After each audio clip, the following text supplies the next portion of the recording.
اعوذ باللہ من الشیطان الرجیم بسم اللہ الرحمن الرحیم فارسلنا علیہم الطوفان والجراد والقمل والضفادع والدم آیات مفصلات فاستکبروا وکانوا قوما مجرمین ولما وقع علیہم الرجز قالوا یا موسیٰ ادع لنا ربک بما عہد عندک لئن کشفت عنا الرجز لنؤمنن لك ولنرسلن معك بني إسرائيل فلما كشفنا عنهم الرجز إلى أجل هم بالغوه إذا هم ينكثون۔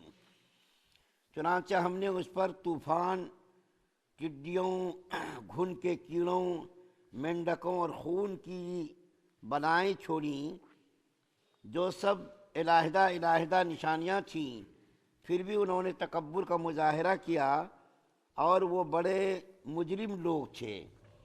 اور جب ان پر عذاب آ پڑتا تو وہ کہتے، اے موسیٰ علیہ السلام، تمہارے پاس اللہ کا جو عہد ہے اس کا واسطہ دے کر ہمارے لیے اپنے رب سے دعا کرو کہ یہ عذاب ہم سے دور ہو جائے، اور اگر واقعی تم نے ہم پر سے یہ عذاب ہٹا دیا تو ہم تمہاری بات مان لیں گے اور بنی اسرائیل کو ضرور تمہارے ساتھ بھیج دیں گے۔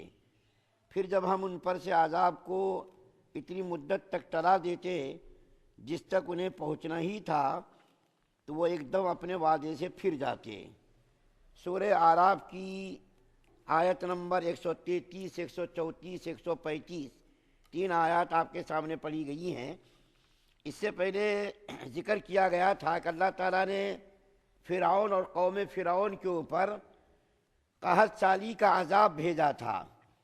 اس کے بعد جب ان کو عذاب سے نجات ملی تو وہ لوگ اکڑنے لگے اور کہنے لگے کہ ارے ہم تو اس کے مستحق تھے کہ ہم کو اللہ تعالیٰ خوشحالی عطا فرمائے، تو ہم اس کے مستحق تھے، اس لیے ہم کو خوشحالی ملی۔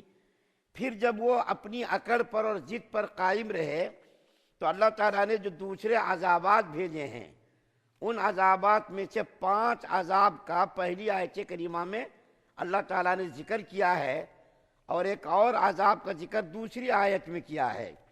اس طریقے سے پہلی آیت کریمہ کے اندر جو 5 قسم کے عذابات بھیجے گئے اس کو آیات مفصلات کہا ہے۔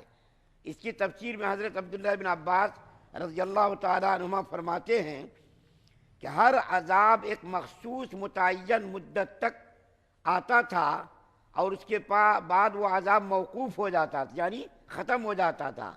اس کے بعد پھر عذاب آتا تھا ایک مخصوص معین مدت تک، اس کے بعد پھر وہ ہٹ جاتا تھا۔ تو اللہ تعالیٰ نے حضرت موسیٰ علیہ السلام کے ذریعے سے جو بہت سارے معجزات ظاہر کرائے اس کو 9 آیات کہا گیا ہے، یعنی 9 معجزات۔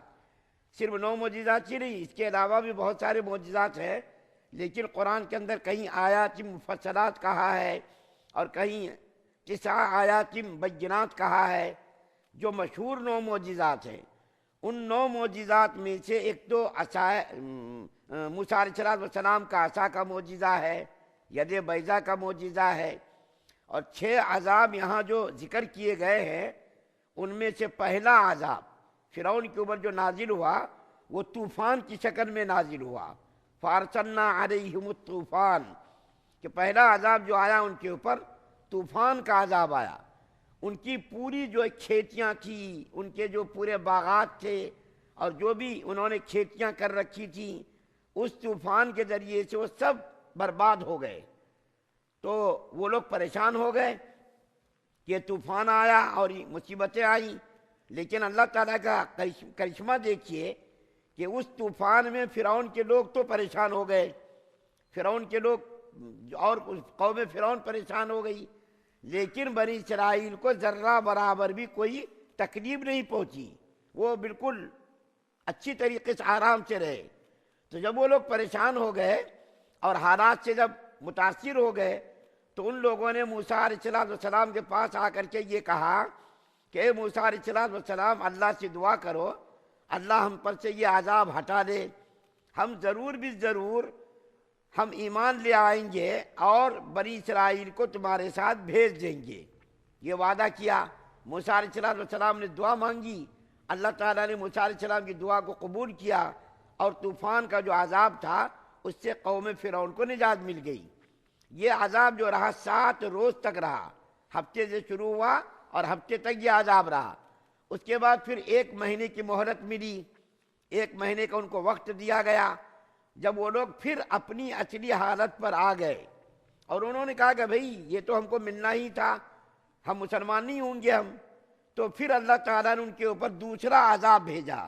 دوسرا عذاب کیا تھا؟ ان کے اوپر ٹڈیوں کا عذاب بھیجا۔ ٹڈی ایک پرندہ ہوتا چھوٹا، یہ اللہ تعالیٰ نے اس کے اندر ایسی خصوصیت عطا فرمائی ہے کہ کتنے بڑے بڑے کھیت کیوں نہ ہو، یہ پرندے جا کر کے پورے کھیتوں کو چٹ کر جاتے تھے۔ اور ابھی بھی اگر کسی علاقے میں یہ ٹڈی آ گئی تو یہ ٹڈیاں پوری فصلوں کو تباہ و برباد کر دیتی ہیں۔ یہ ٹڈیاں بھی اللہ تعالیٰ کی قدرت کی نشانی ہے۔ تو اللہ تعالیٰ نے ٹڈیوں کا عذاب بھیجا۔ جب ٹڈیوں نے ان کے کھیتوں کو تباہ و برباد کر دیا، کچھ تھوڑے کھیت بچ گئے، تھوڑی فصلیں بچ گئی، تو پھر یہ موسیٰ علیہ السلام کے پاس آئے۔ لیکن کمال یہ ہے، اللہ کی قدرت کی نشانی دیکھیے کہ فرعون کی کھیتیوں کو تو ان پرندوں نے برباد کر دیا، اس کے کھیتوں کو چاٹ لیا، یہاں تک لکھا ہے کہ ان کے گھروں کے دروازوں کو بھی ان پرندوں نے چاٹ لیا، میخوں کو، دروازوں کو، سب کو جو ہے تباہ و برباد کر دیا۔ لیکن بنی اسرائیل کے کسی بھی آدمی کا کوئی نقصان نہیں ہوا۔ پھر یہ لوگ حاضر ہوئے اور آ کر کے ان لوگوں نے کہا کہ بھائی یہ جو ہے اس عذاب سے ہم لوگوں کو نجات دلاؤ، اللہ سے دعا مانگو، اگر تمہاری دعا سے اللہ تعالیٰ نے اس مصیبت سے نجات دے دی تو ہم پھر ایمان لے آئیں گے اور بنی اسرائیل کو تمہارے ساتھ بھیج دیں گے۔ موسیٰ علیہ السلام نے دعا مانگی اور اللہ تعالیٰ نے موسیٰ علیہ السلام کی دعا کی برکت سے اس عذاب کو دور کر دیا۔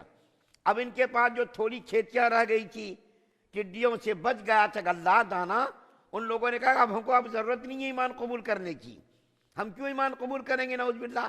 ان لوگوں نے پھر انکار کر دیا۔ تو اللہ تعالیٰ نے یہ عذاب جو ہے 7 روز تک اس کے اندر رکھا، ہفتے سے لے کر کے ہفتے تک۔ اس کے بعد پھر ان کو اللہ تعالیٰ نے تھوڑی مہلت دی۔ اس کے بعد جب وہ لوگ پھر اپنی اصلی حالت پر آ گئے اور انہوں نے اللہ تعالیٰ کی جو ہے نافرمانی کی، تو اللہ تعالیٰ نے گھن کا عذاب بھیجا۔ یہ گھن جو ایک چھوٹا سا کیڑا ہوتا ہے، گلوں میں، دانوں میں، دروازوں میں یہ گھن کا کیڑا لگ جاتا ہے، ان کے پورے غلوں وغیرہ کو ان کیڑوں نے متاثر کر دیا، برباد کر دیا۔ تو اس سے بھی یہ لوگ پریشان ہو گئے اور موسیٰ علیہ السلام سے دعا کی درخواست کی کہ موسیٰ علیہ السلام اللہ سے دعا کرو، اللہ تعالیٰ اس عذاب سے ہم کو نجات دے دے تو ہم پھر ایمان قبول کر لیں گے اور ایمان قبول کر کے ہم بنی اسرائیل کو تمہارے ساتھ بھیج دیں گے۔ تو موسیٰ علیہ السلام کی دعا سے اللہ نے اس مصیبت کو دور کیا، پھر اپنی اصلی حالت پر وہ لوگ آ گئے۔ پھر اس کے بعد اللہ تعالیٰ نے مینڈکوں کا عذاب بھیجا۔ مینڈک اتنی کثرت سے ان کے اندر پیدا ہو گئے، کھیتوں میں، باغات میں، گھروں میں، یہاں تک کہ کھانے پینے کے برتنوں میں، اور جو ہے پریشان وہ لوگ ہو گئے۔ سوئے تو مینڈک، چلے پھرے تو مینڈک، کھانے کے لیے برتن ہانڈی چولہے پر چلائے تو اس کے اندر مینڈک گھس جائے، پانی پینے کے اندر وہ مینڈک گھس جائے، بالکل اس کا جینا محال ہو گیا۔ وہ لوگ پریشان ہو گئے کہ کہیں بھی دیکھو تو مینڈک، بستروں پر مینڈک، بیڈ روم میں مینڈک، بیت الخلاء میں مینڈک، کھانے کے برتن میں مینڈک، ہر جگہ مینڈک کی کثرت۔ یہاں تک کہ جب وہ کھانے کے لیے بیٹھتے اور برتن ان کا جب آتا تو اس کے اندر بھی مینڈک آ جاتا۔ وہ لوگ پریشان ہو گئے۔ پھر موسیٰ علیہ السلام کی خدمت میں وہ لوگ آئے اور آ کر کے ان لوگوں نے جو ہے منت سماجت کرنی شروع کر دی۔ نبی کا دل دیکھیے، نبی کا دل کتنا بڑا ہوتا ہے کہ بار بار وہ لوگ عہد شکنی کر رہے ہیں، وعدہ خلافی کر رہے ہیں، ایمان لانے کا وعدہ کر رہے ہیں، پھر وہ اپنے وعدے سے پھر جا رہے ہیں۔ لیکن موسیٰ علیہ السلام کا دل دیکھیے کتنا بڑا دل ہے کہ بار بار اللہ تعالیٰ سے دعا مانگ رہے ہیں، یا اللہ اس مصیبت کو دور کر دیجئے، یہ لوگ ایمان لے آئیں گے۔ تو وہ موسیٰ علیہ السلام کی دعا سے پھر وہ جو عذاب تھا مینڈکوں کا عذاب، وہ اللہ تعالیٰ نے دور کر دیا۔ یہ عذاب بھی 7 روز رہا اور 1 مہینے کی مدت پھر ان کو دی گئی۔ لیکن جب ان لوگوں نے بات نہیں مانی اور عہد شکنی انہوں نے کی، وعدہ خلافی کی، ایمان قبول کرنے سے انکار کر دیا، تو پھر خون کا عذاب آیا، خون کا عذاب۔ ایسا خون کا عذاب آیا کہ سارے ندیاں، تالاب، کنویں وغیرہ سب خون سے بھر گئے، دریائے نیل خون سے بھر گیا، اس کے جو نہریں تھیں، تالاب تھے، کنواں تھے، سب خون سے بھر گئے۔ اب ان کو پانی کہاں سے دستیاب ہوگا؟ جب خون ہی خون ہو گیا تو کیسا وہ پیاس بجھائیں گے؟ یہاں تک کہ وہ لوگ درختوں کی چھالوں کو چباتے تھے تاکہ اس سے پانی جو قطرہ نکلتا اس سے ہم کچھ اپنے جو پیاس کو بجھائیں۔ تو وہ درختوں کی چھالوں سے نکلنے والے جو عرق ہوتے تھے وہ عرق بھی نکلتے ہی خون بن جاتا تھا۔ اب دیکھیے اللہ تعالیٰ کی قدرت کی نشانی کہ بنی اسرائیل جب انہی کنووں سے پانی لیتے تھے تو اس سے پانی لیتے تھے، نہروں سے پانی لیتے تھے تو ان کو پانی ملتا تھا، لیکن اسی کنویں سے، اسی نہر سے، اسی تالاب سے جب فرعون کا کوئی آدمی جاتا پانی لینے تو پھر وہ برتن میں آتے وہ خون بن جاتا تھا۔ یہاں تک کہ وہ لوگ کہتے تھے، فرعون کے لوگ، اے بنی اسرائیل کے لوگ کنویں سے پانی نکال کر کے ہمارے برتن میں ڈالو۔ تو جب تک اس کے برتن میں یعنی بنی اسرائیل کے برتن میں وہ پانی رہتا تھا تو پانی رہتا تھا، اور جیسے ہی فرعون کے آدمی کے برتن میں وہ پانی گیا وہ خون بن جاتا تھا۔ اللہ تعالیٰ کی قدرت دیکھیے، یہاں تک کہ آتا ہے کتاب کے اندر کہ فرعون کے لوگ کہتے تھے، اے بنی اسرائیل کے لوگوں میرے منہ کے اندر پانی ڈالو، منہ سے لے کر کے منہ کے اندر پانی ڈالو۔ تو جب تک بنی اسرائیل کے منہ میں وہ پانی رہتا تھا تو پانی رہتا تھا، اور جیسے وہ پانی فرعون کے آدمی کے منہ کے اندر منتقل ہوا وہ خون بن جاتا تھا۔ یہ اللہ تعالیٰ کی قدرت دیکھیے کہ بنی اسرائیل کے منہ میں وہ پانی ہے تو پانی ہے، اور جیسے وہ پانی منتقل ہوا فوراً وہ پانی خون بن جاتا تھا۔ تو یہ 5 عذاب اللہ تعالیٰ نے آیت نمبر 33 میں بیان کیا ہے۔ ٹڈیوں کا عذاب، طوفان کا عذاب، مینڈکوں کا عذاب، خون کا عذاب، اسی طریقے سے جو ہے جواں کا عذاب، جواں جو ہے جوئیں کا عذاب بھی اس آیت کریمہ کے اندر جو بیان کیا گیا 5 عذاب، ان میں سے جواں کا بھی عذاب ہے کہ بنی اسرائیل کے پورے لوگ جوؤں سے پریشان ہو گئے، داڑھی میں، پلکوں میں، سر میں، ہر طرف جواں، یہاں تک کہ اس کے سامان وغیرہ میں بھی جوائیں بھر گئیں، وہ لوگ پریشان ہو گئے، جوؤں کا بھی عذاب آیا۔